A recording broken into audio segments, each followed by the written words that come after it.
akan memutuskan konstitusionalitas sistem pemilihan umum legislatif. Apakah berubah menjadi tertutup kembali atau tetap proporsional terbuka? Informasi yang saya dapat, MK akan mengembalikan sistem pemilihan umum menjadi proporsional tertutup sebagaimana dulu di zaman otoritarian Orde Baru. Ini persoalan serius.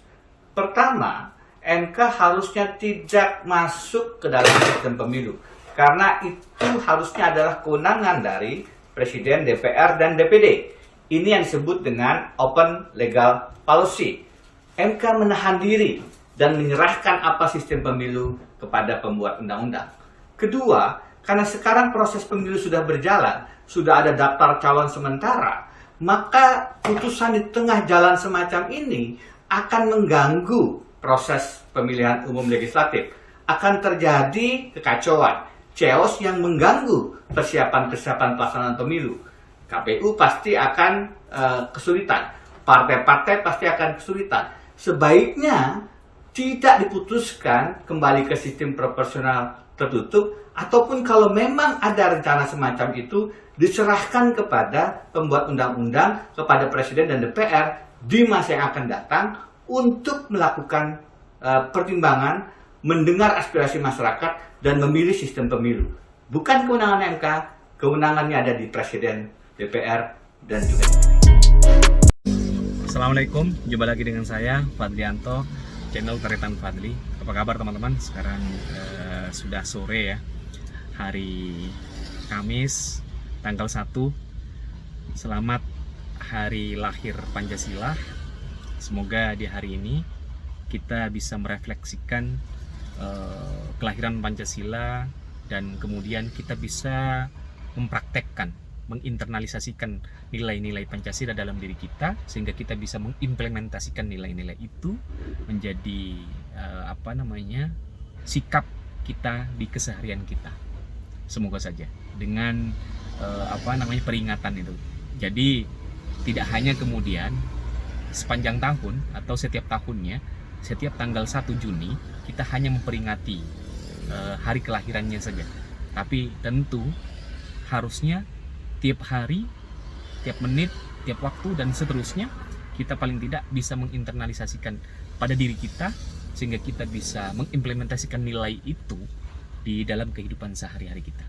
Oke teman-teman, saya tidak lagi mau bicara soal hari lahir Pancasila ya, tanggal 1 Juni 2000 tanggal 1 Juni ini tidak. Tapi saya lebih kepada bicara tentang konteks politik yang memang lagi ramai kemarin dan itu penuh polemik ya. Ada statement ataupun informasi yang didapatkan oleh Bang Denny Indrayana.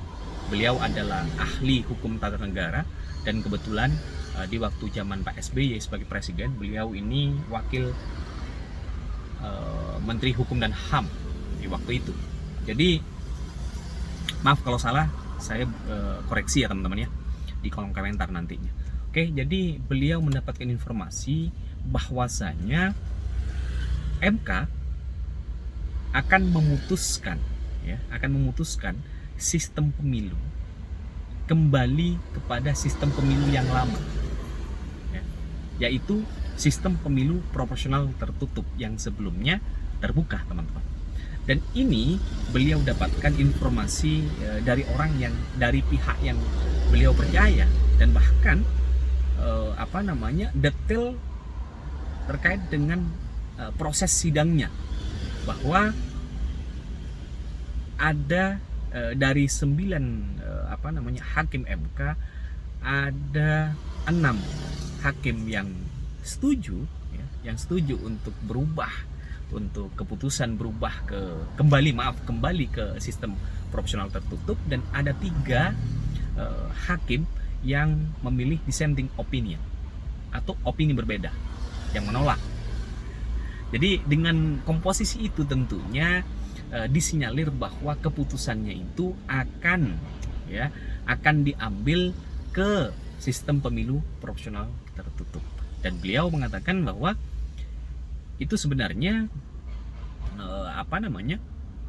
kalau ini pandangan beliau ya, saya mengutip dari beliau yang di tanggal 28 Mei 2023 yang beliau sampaikan di Kompas TV, bahwa ini sebenarnya MK melampaui batasnya, bahwa keputusan terkait dengan sistem pemilu ini merupakan keputusan yang memang harusnya menjadi hak presiden, lembaga legislatif, DPR, DPD. Jadi seperti itu, bahwa pengambilan keputusan ini sebenarnya dasarnya adalah open legal policy. Walaupun kemudian saya coba cek juga di beberapa literatur, ternyata memang walaupun kemudian ini adalah keputusan terbuka ya yang diambil oleh pihak-pihak terkait, ternyata memang boleh saja masyarakat itu judicial review ketika memang undang-undang ini ada celah persoalannya. Jadi seperti itu teman-teman. Terlepas dari persoalan itu, apakah kemudian ini layak dan punya kewenangan atau tidak, saya tidak mau bahas itu karena saya bukan ahli hukum, saya tidak kuliah di jurusan hukum, saya kuliah di jurusan politik. Jadi mohon maaf teman-teman kalau memang ada salah, silahkan koreksi ya. Saya hanya berbicara tentang konteks politiknya saja, keputusan politiknya saja. Jadi dari informasi yang didapatkan oleh beliau, Bang Denny Indrayana ini, kemudian saya mencoba untuk menganalisis dan mengomentari teman-teman, bahwa ketika memang putusan nantinya akan diambil ke sistem pemilu proporsional tertutup, dengan kata lain bahwa masyarakat itu hanya diberikan kewenangan untuk memilih logo partai saja, karena sistem pemilunya tertutup teman-teman. Jadi masyarakat itu tidak akan tahu siapa calon wakilnya di dapil pemilihan itu. Masyarakat hanya tahu logo partai. Jadi masyarakat hanya coblos logo partai saja. Dan nanti partai itulah kemudian yang akan menentukan siapa wakilnya, disesuaikan dengan nomor urut tadi. Padahal kalau statement ataupun pernyataan dari Bang Denny Indrayana bahwa tahapan pemilu ini kan sebenarnya sudah berjalan, teman-teman. Jadi kemarin di tanggal 1 sampai tanggal 14 para kandidat caleg ini sudah mendaftarkan diri di KPU lewat partai masing-masing, baik itu di tingkat tingkat 2, tingkat 1 dan RI, kabupaten kota, provinsi dan nasional ataupun RI, itu sudah mendaftarkan diri walaupun belum dapat nomor urut atau kemudian masih dalam tahapan DCS, belum DCT. Nah, ini sudah sebenarnya masuk dalam proses tahapan pemilu, tapi kemudian ketika pengambilan keputusan ini nanti ke proporsional tertutup, maka dikhawatirkan akan terjadi gunjang-ganjing persoalan pemilu. Dan bahkan bisa polemiknya akan semakin panjang. Kenapa? Karena kekhawatirannya partai-partai ini belum siap, dan kemudian mereka itu akan mengatur ulang, mengkocok ulang terkait dengan nomor urut. Dan tentunya juga ada beberapa kemungkinannya ya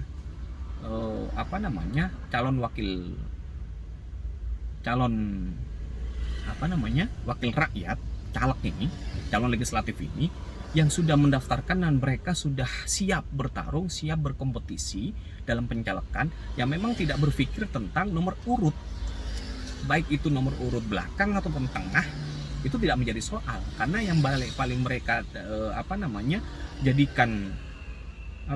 jadikan instrumen untuk mereka menang adalah bagaimana mereka ingin merebut hati rakyat.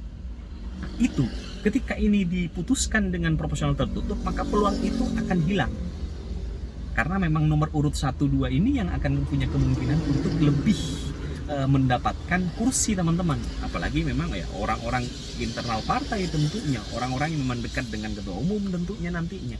Jadi bahasanya, kalau saya boleh bilang, ketika proporsional tertutup ini benar-benar disahkan, terlepas kemudian ini benar atau tidaknya ya, karena kalau menurut MK, beberapa sumber dari MK dan juru bicara MK, maaf kalau salah, monggo dikoreksi teman-teman, bahwa Belum ada keputusan, karena keputusan itu masih tahapan pengumpulan data-data dan pandangan-pandangan dari para ahli. Dan itu dimulai di tanggal 31 dan keputusannya belum tahu kapan, teman-teman.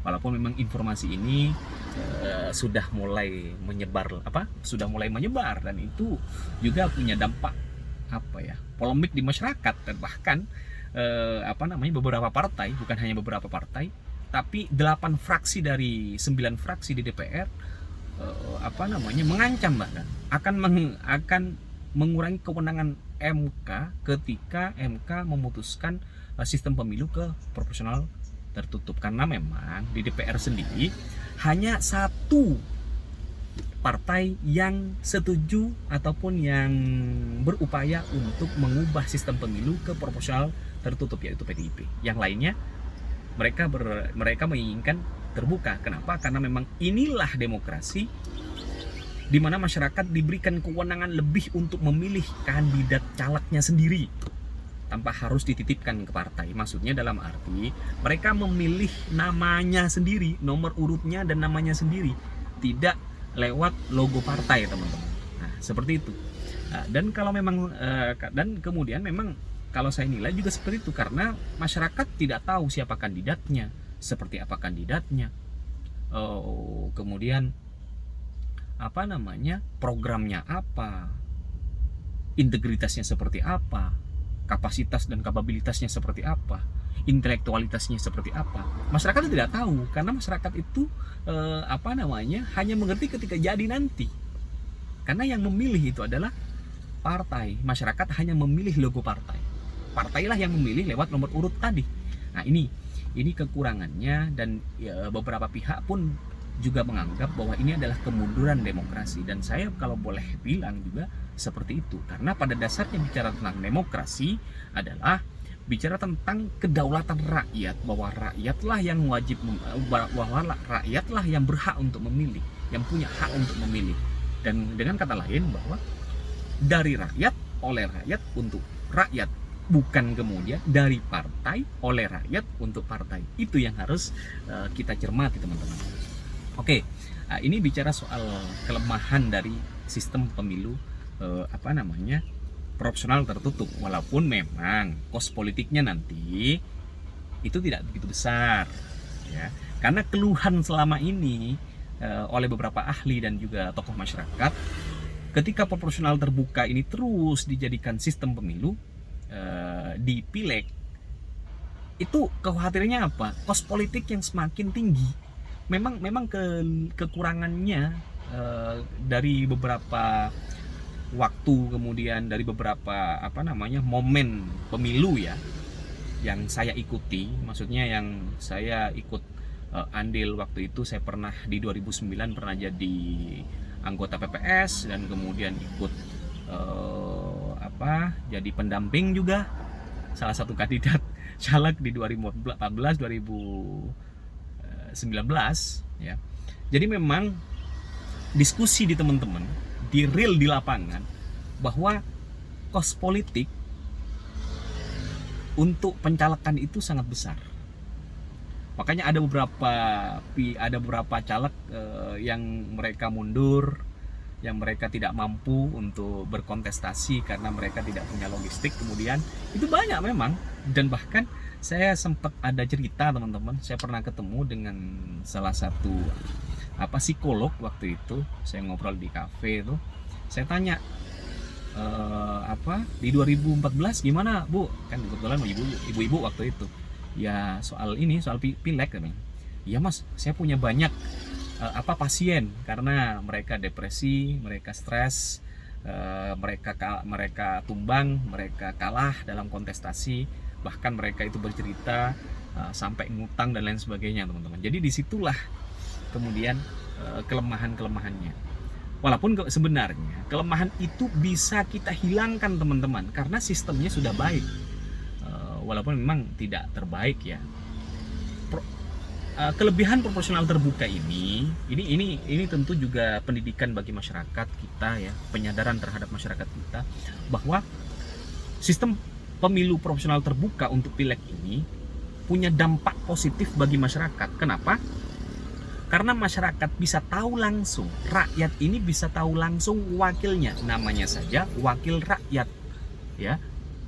Parlemen ini kan wakil rakyat gitu loh, yang dititipkan di lembaga untuk bicara dan mengawasi, ya, untuk bicara di sana, untuk ngawasi pemerintah, ya kan. Jadi masyarakat ini tahu langsung, oh iya ini wakil saya gitu.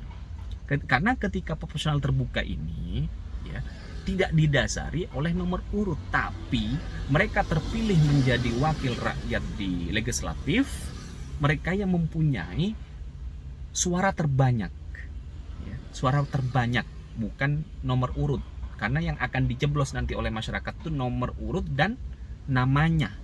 Nah, disinilah kelebihannya, sehingga masyarakat itu bisa bertatap muka langsung dengan calonnya, calon legislatifnya di dapil pemilihan, di daerah pemilihan tempat pemilih itu tadi, dengan benar-benar nantinya ia menyesuaikan ataupun memilih dengan kriteria-kriteria tertentu yang akan saya sebutkan, bahwa pertama, kapasitas dirinya, kapabilitas dirinya, ya, kualitas dirinya, integritasnya, intelektualitasnya, dan juga program-programnya apa yang akan dia canangkan ketika dia di anggota legislatif. Mampu nggak dia bicara untuk mewakili rakyatnya, menjadi corong rakyatnya, menjadi toanya, kayak toa masjid ya, menjadi toanya masyarakat, juru bicara masyarakat. Kira-kira tidak hanya menjadi juru bicara partai, teman-teman. Jadi disitulah kelebihannya,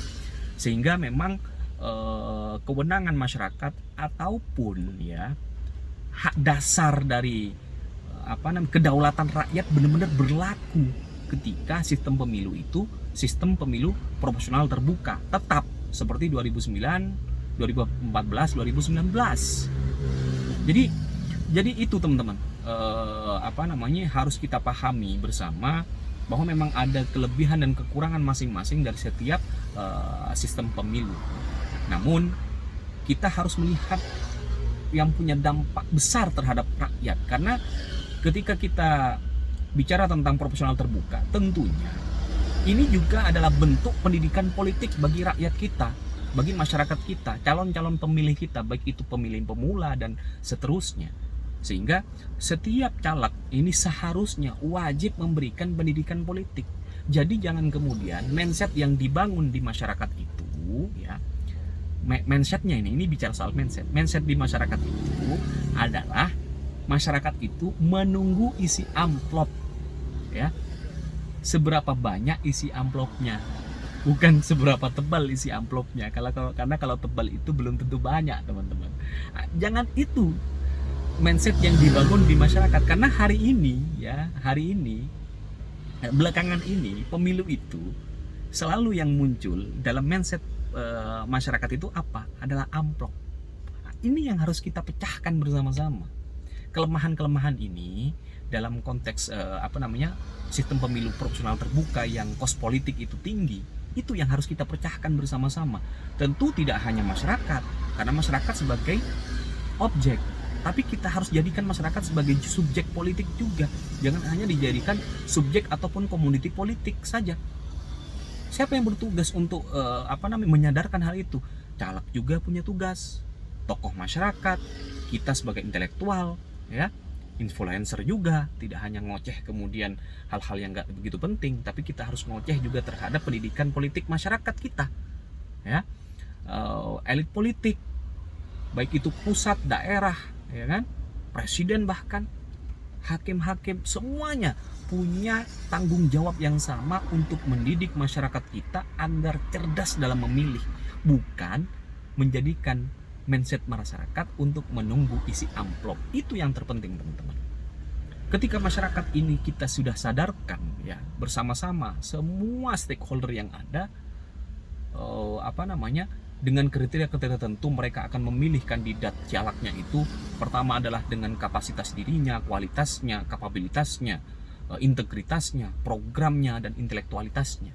Sehingga masyarakat ini akhirnya akan sadar, oh iya, kita ini suaranya walaupun hanya 5 tahun sekali tidak boleh dibeli dengan isi amplop tadi, karena itu akan menentukan nasib kita ke depan. Itu yang harus dimunculkan. Budaya literasi yang kuat itu pun juga harus dimunculkan. Tokoh masyarakat itu juga punya andil. Jangan kemudian di masyarakat sudah dididik, oh ya duitnya segini, segini. Wah, ini kacau. Kita ini dikatakan sebagai negara dengan sistem demokrasi ketiga terbesar di dunia setelah Amerika dan India, teman-teman. Tapi kita jangan hanya menjalankan proses demokrasi itu hanya dalam konteks prosedural saja. Tapi bagaimana nilai-nilai demokrasi itu benar-benar kita jalankan bersama. Kita hilangkan bersama-sama money politik ini. Kita jadikan masyarakat itu sebagai masyarakat yang cerdas dalam memilih. Sehingga mereka memilih wakil rakyatnya di DPR itu yang benar-benar sesuai dengan hati mereka, dengan pikiran mereka. Sehingga nanti tidak ada muncul kemudian hanya ke DPR hanya tidur ataupun lain sebagainya ya. Tapi mereka benar-benar bekerja untuk rakyat, menjadi juru bicara rakyat, menjadi corongnya rakyat. Jangan muncul hanya menjadi petugas partai saja. Kalau keputusan nanti ketika ketua fraksi ataupun ketua partai bilang A, semuanya A. Jangan, kembalilah kepada siapa yang memandatkan kepada kalian, yaitu rakyat. Nah, itu teman-teman. Nah, ini polemik kita bersama ya terkait dengan sistem pemilu proporsional terbuka dan tertutup, dan semoga keputusannya itu ke proporsional terbuka. Karena apa? Karena dengan keputusan itu tentunya tetap di sistem yang terbuka, proporsional terbuka, semua pihak, semua elemen masyarakat, semua lapisan masyarakat punya hak untuk mencalonkan diri. Siapapun dari latar belakang apapun, baik itu punya duit ataupun tidak punya duit, orang partai bukan orang partai, semuanya berhak. Tapi kalau tertutup tentu orang yang memang dekat dengan kekuasaan di internal partai dan orang yang berduit pastinya. Jadi begitu teman-teman. Semua orang punya hak yang sama. Ya, tanggung jawab kita bersama apa? Memberikan pendidikan politik yang baik, yang nantinya akan mencerdaskan masyarakat kita bersama. Oke teman-teman, mungkin teman-teman akan diskusi di kolom komentar. Monggo silahkan, kalau tidak sepakat dengan apa yang saya katakan, monggo saya bicarakan, monggo saya diskusikan, monggo kita diskusi di kolom komentar. Bagi teman-teman yang belum subscribe, saya subscribe, like and share, dan juga tombol loncengnya. Oke, assalamualaikum.